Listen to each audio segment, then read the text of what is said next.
여러분 안녕하십니까? 5월 29일 수요일 넘치는 우리교회 매일 묵상 시작하도록 하겠습니다.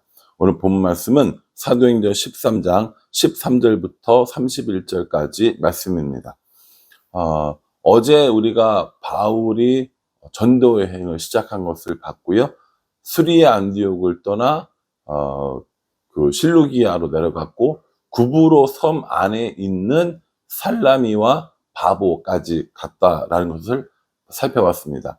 거기서 총독 서기오 바울과 그리고 마술사 엘루마라고 별명이 있었던 그 사람들과의 있었던 일에 대해서 살펴봤습니다. 기억나시죠? 이제 그 바보를 떠나서 이제 다시 육지로 들어가는 거예요. 육지로 가는데 어디 지역을 가냐면 밤빌리아 지역이라고 나옵니다. 이제 여러분이 이게 생각해 주실 게 뭐냐면 밤빌리아라고 했을 때 이 밤빌리아는 큰 동네 이름이에요. 우리로 치면 경기도인 거죠. 경기도 안에 화성시가 있고 수원시가 있고 뭐 안양시가 있고 이렇게 되잖아요. 그런 것처럼 경기도 안에 있는 화성시 이렇게 부르듯이 밤빌리아에 있는 땡땡땡 이렇게 부르는 겁니다. 오늘 보면은 밤빌리아에 어디가 나오냐면 버가라고 하는 동네가 나와요. 13장 13절이요. 바울과 및 동행하는 사람들이 바보에서 배 타고 밤빌리아에 있는 버가에 이르니 요한은 그들에게서 떠나 예루살렘으로 돌아가고 이렇게 얘기합니다. 버가라고 하는 도시가 있는데요. 이 도시는 밤빌리아 도에 속해 있었던 도시라는 겁니다. 그래서 구브로 섬을 떠나서 다시 말해서 바보라고 하는 바보시를 떠나서 어디로 가는 거예요? 버가시로 가는 겁니다. 근데 그 버가시는 어디에 속해 있어요? 밤빌리아 지역에 속해 있다라는 겁니다.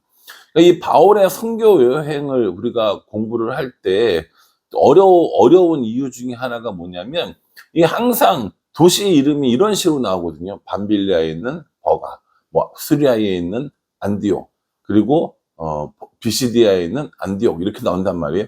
그러니까 이 당시에 이 사람들은요 대부분 다 알아요. 대부분 다 알아요. 그런데 이 지역에서 혹은 이 시대에서 벗어난 사람들은 이게 잘 모르는 거죠. 그래서 요 부분을 공부할 필요가 있습니다. 밤빌리아 도에 있는 버가라는 시에 도착을 했고요. 거기서 지금 요한이 예루살렘으로 돌아갔다라고 이야기를 하고 있습니다. 요건 이제 2차 전도 여행 때 바울과 바나바가 갈라서는 이유가 되는데요. 이 마가 요한이 돌아간 이유에 대해서는 정확한 이유는 모릅니다. 학설은 되게 많습니다. 풍토병에 걸려서 몸이 아파서 그랬다라는 이야기도 있고요. 아니면 너무 힘든 일정에 견디지 못했다라는 이야기도 있습니다. 저희도 단기 선교를 가면 좀 편하고 쉽고 뭐 이렇게 좋은 곳을 주로 가지 않고 교회에서 자거나 현지인들이 먹는 음식을 먹거나 화장실도 그렇게 쓰고 뭐 씻지도 못하고 이럴 때가 종종 있습니다. 그래서 그로 인해서 많이 힘들어 하죠. 과거에 비하면 지금은 이런 그 각 지역의 인프라 같은 것들이 잘 돼 있죠. 그럼에도 불구하고 집 떠나서 그런 곳에서 먹고 자고 씻고 하려면 고생인 건 맞지 않겠습니까? 그러니까 그런 거일 수 있다라는 것이죠. 마가 요한이 돌아간 이 사건은 나중에 다시 한번 살펴보기로 하고요. 이 밤빌리아의 버가시에서는 이런 일이 있었다라는 겁니다.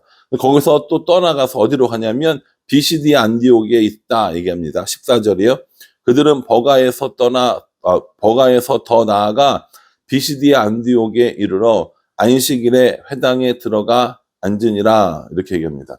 이제 그 버가를 떠나서 어디로 갔어요? 비시디아 안디옥 지역으로 갔거든요. 그 비시디아 안디옥 지역은요, 비시디아 도에 있는 안디옥입니다. 우리가 바울과 바나바가 떠났던 곳은 어디죠? 예, 맞아요. 수리아 지역에 있는 안디옥인 거죠. 이 안디옥이라는 도시가요, 몇 군데 있었습니다.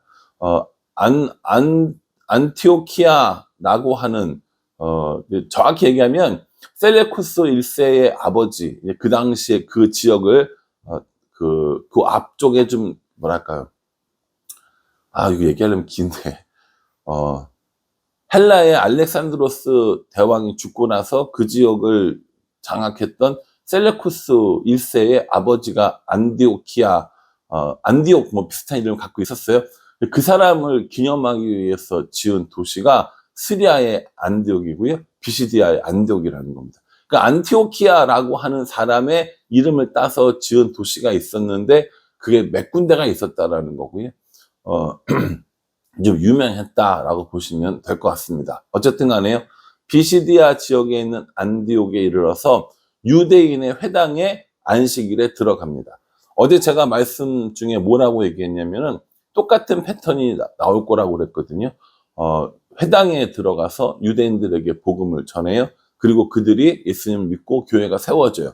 그 와중에 성령님께서 인도해 주시고 성령이 충만하여 말씀을 전하고 성령의 권능으로 기적 같은 일들이 일어나고요. 그러므로 인해서 교회가 만들어진다라고 이야기했습니다. 여러분 그거 생각나시죠? 오늘도 똑같습니다. 2절에 보면요, 14절에 보면 안식일에 회당에 들어가서 앉았다고 그랬단 말이에요. 그러니까 회당장이 율법과 선지자의 글을 쫙 읽어줍니다. 읽어주면서 이렇게 얘기하죠. 혹시 여러분들 중에 우리 성도들에게 이야기하실 분 있으면 나와서 이야기해 주십시오. 라고 이야기를 해요. 이게 이제 회당 문화였다라는 겁니다. 안식일에 회당에 모여서 사람들이 글을 읽고 거기에 대한 의견들 혹은 설교를 누구나 다 자연스럽게 할 수 있었다라는 겁니다. 그러니까 바울이요, 사람을 따로 모으려고 하지 않아도 사람들이 모여 있는 곳이 있었고요. 거기서 율법이 낭독되어졌고 그로부터 복음이 전해지기 시작했다라는 겁니다. 이렇게 회당장이 누구든지 나와서 이야기하라고 하니까 바울이 손을 들고 이야기합니다. 16절이요. 바울이 일어나 손짓하며 말하되 이스라엘 사람들과 및 하나님을 경외하는 사람들아 들으라, 이렇게 얘기해요. 바울이 손을 들고 제가 이야기하겠습니다 라고 얘기했겠죠. 그리고 나서 쭉 어떻게 얘기했냐면 16절부터 23절까지는요 예수님의 역사성에 대해서 이야기를 합니다. 저는 이걸 역사성이라고 불렀는데 처음부터 시작을 해가지고 하나님께서 조상들을 택하시고 애굽에서 인도하여 주시고 가나안 땅에 있게 해주시고 그리고 사울을 다윗을 이 얘기를 쭉 해요. 23절 보십시오. 하나님이 약속하신 대로 이 사람의 후손에서 이스라엘을 위하여 구주를 세우셨으니 곧 예수라. 누구의 자손이라는 거예요? 다윗의 자손이라는 거죠. 이 다윗의 자손이라는 것이 얼마나 역사성이 있는 일입니까? 뭐냐면 예언되어져 있었고요. 그 집안은 왕의 집안이라는 거죠. 그렇게 예수님에서 쭉 소개를 합니다. 그리고 뭐라고 하냐면요. 24절부터 31절까지는요. 예수님께서 어떠한 사역을 하셨는지 알려주는 것을 볼 수 있습니다. 26절에요. 형제들아 아브라함의 후손과 너희 중 하나님을 경외하는 사람들아 이 구원의 말씀을 우리에게 보내셨거늘. 예수님이 구원의 말씀이라는 겁니다. 예수님이 구원의 말씀으로 우리에게 오셨는데 그 구원의 말씀을 어떻게 했다라는 거예요. 너희가 잡아서 죽였다, 이렇게 이야기하죠. 잡아 죽였다라는 거예요. 다윗의 자손으로 그리스도가 왔고 다윗의 자손으로 구원의 말씀이 왔는데 너희가 그것을 알지 못하고 죽였다라고 이야기합니다. 그리고 죽은 것으로 끝나는 것이 아니라 그가 죽음에서 부활하고 승천하였는데 우리가 바로 그 일의 증인이다라고 이렇게 이야기하고 있는 겁니다. 자, 한번 상상력을 발휘해 보시죠. 비시디아 안디옥 지역에 갔습니다. 비시디아 안디옥 지역에 유대인의 회당을 찾았겠죠. 안식일에 그곳에 가서 앉아 있는데 회당장이 앞에 여러 가지 의식들을 쭉 했을 거 아닙니까? 율법을 읽고 이렇게 얘기합니다. 혹시 여러분들 가운데 이 말씀, 그 성도들에게 좋은 말씀을 해줄 사람 있습니까? 라고 얘기하니까 바울이 손을 들어요. 그러면서 예수님에 대해서 쭉 이야기를 하면서 누구를 이야기하냐면 사무엘도 이야기하고 사사도 이야기하고 다윗도 이야기하면서 바로 예수님이 다윗의 후손이야 라고 이야기를 하죠. 그런데 그 다윗의 후손인 예수님이 오셔서 구원의 말씀을 선포해 주셨는데 그 구원의 말씀을 듣지 않고 너희가 죽였잖아. 너희가 죽인 그 예수님을 하나님이 다시 살리셨고, 그리고 지금 이제 하늘로 올라가 계셔. 우리가 이 일의 증인이야. 라고 이렇게 이야기를 한 겁니다. 와, 대단하지 않습니까? 저는 이 바울과 바나바의 사역 중에 이렇게 어디든지 가서 이렇게 복음을 전하고 이렇게 담대한 마음을 가지고 복음을 전하는 거, 이건 참 부럽기도 하고 이것이 저희 기도 제목이 되야겠다 생각도 해 보았습니다. 근데 저는 오늘 이 말씀에서 특별히 탁 마음에 걸린 게 뭐냐면요. 27절에 보면 예루살렘에 사는 자들과 그들 관리들이 예수와 및 안식일마다 외우는 바 선지자의 말을 알지 못함으로 예수를 정죄하여 선지자들의 말을 응하게 하였도다. 이렇게 얘기합니다. 뭐라고 얘기하냐면 예루살렘에 사는 자들 그리고 그들 관리들 그 사람들이 예수님과 선지자의 말, 안식일마다 외우는 선지자의 말을 알지 못했어요. 안식일마다 외우는 선지자의 말을 알지 못했고요. 우리에게 구원의 말씀으로 준 예수의 말도 듣지 않았어요. 그래서 어떻게 합니까? 결국 그 예수님을 죽이게 됐다라고 이야기를 하는 겁니다.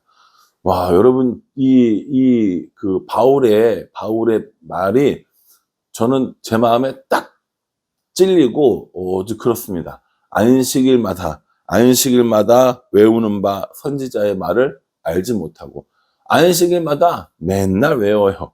설교를 맨날 하고 또 맨날 들어요. 말씀을 맨날 읽고 묵상하고 한다고 해요. 그런데 그 말씀의 뜻을 깨닫지 않고, 그 말씀의 뜻을 깨달으려는 노력도 하지 않고, 그래서 하나님의 뜻대로 살지 못하는 우리들에게 이렇게 책망을 주는 말씀이 아닌가라는 생각을 해 봅니다. 여러분 생각해 보십시오. 바울은 분명히 이 유대인의 교육을 받고 자랐어요. 그래서 너무 유대인들의 마음을 잘 알아요. 생활도 잘 알고 문화도 잘 압니다. 그러니까 너 안식일마다 매일같이 말씀 외우잖아. 안식일마다 매일같이 그거 하고 공부하고 그렇게 하잖아.